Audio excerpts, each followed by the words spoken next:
Vous avez forcément entendu parler de rituels. Mais à quoi bon mettre en place des rituels?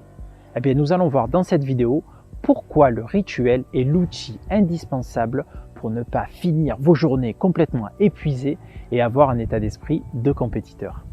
Générique.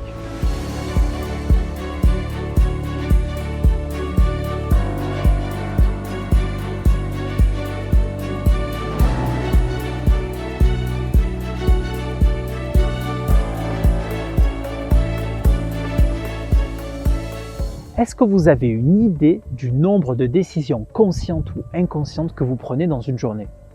Et à votre avis, quelles sont les plus importantes en nombre?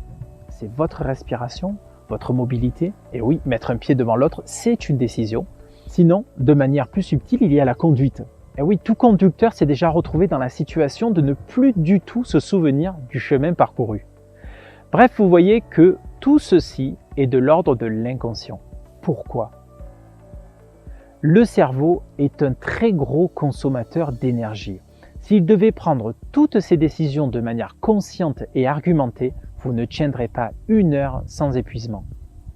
Une chose que peu de personnes savent est que toutes les décisions que vous prenez dans votre journée viennent puiser dans votre capital motivation et donc dans votre énergie vitale. Et ce n'est pas une ressource inépuisable.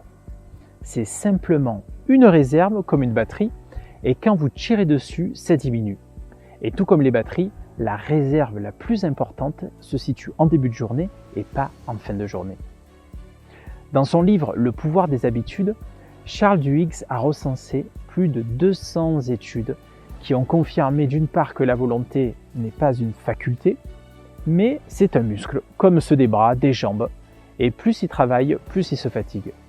Mettre en place des rituels permet donc à votre cerveau de ne plus prendre de décisions énergivores pour lui.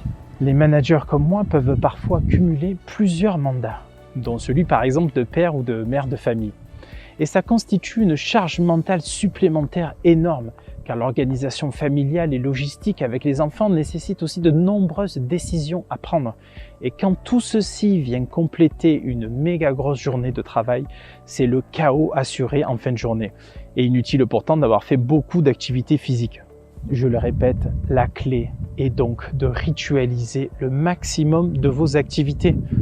Le rituel donne en plus un cadre rassurant à votre cerveau. Pour vous, pour vos collaborateurs, c'est la même chose et vos enfants, c'est pareil aussi. Comme vous pouvez l'imaginer, les grands chefs d'entreprise ou les hommes d'État prennent énormément de décisions dans une journée. Et donc certains mettent en place des rituels assez surprenants.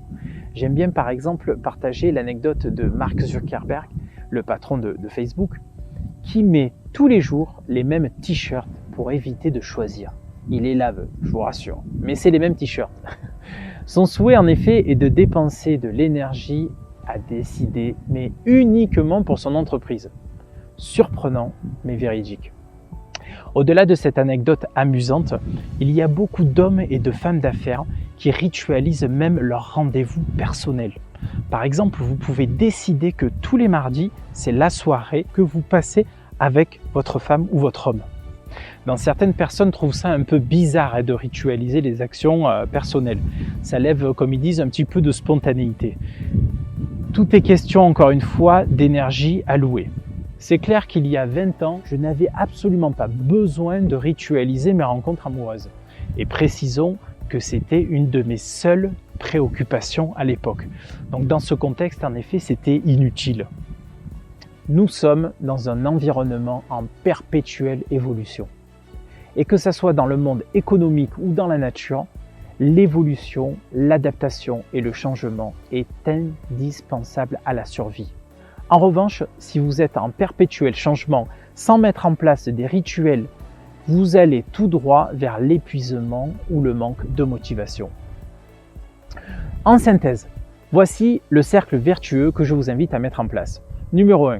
Prenez la décision de sortir de votre zone de confort et de mettre en œuvre du changement et des changements, en cohérence avec vos besoins, vos frustrations et vos enjeux. C'est indispensable et nécessaire à votre évolution. 2. Mettez en place une organisation adaptée qui fonctionne. Par exemple, si vous avez décidé d'accorder plus de temps à vos collaborateurs et que ce n'est pas simple pour vous, Réfléchissez à la forme la plus adaptée pour vos rencontres. Individuel, collectif, téléphone, visio, journalier, hebdomadaire, etc. Enfin, troisième étape, après avoir identifié le processus le plus juste, ritualisez pour passer en mode automatique.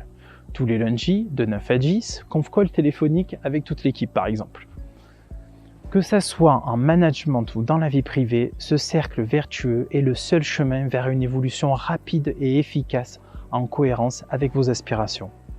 Mais comme le sport, les rituels nécessitent une discipline rigoureuse et une persévérance à toute épreuve. Et seul, ce n'est pas évident. Un des moyens très efficaces pour y parvenir est de faire partie d'une communauté d'entraide et de soutien. C'est pour ça que je vous propose de devenir membre de la communauté des leaders en révolution. C'est gratuit et vous aurez accès à plein d'autres ressources humaines et techniques. Toutes les infos sont en description. Je vous dis à très bientôt pour une prochaine vidéo et gardez le cap.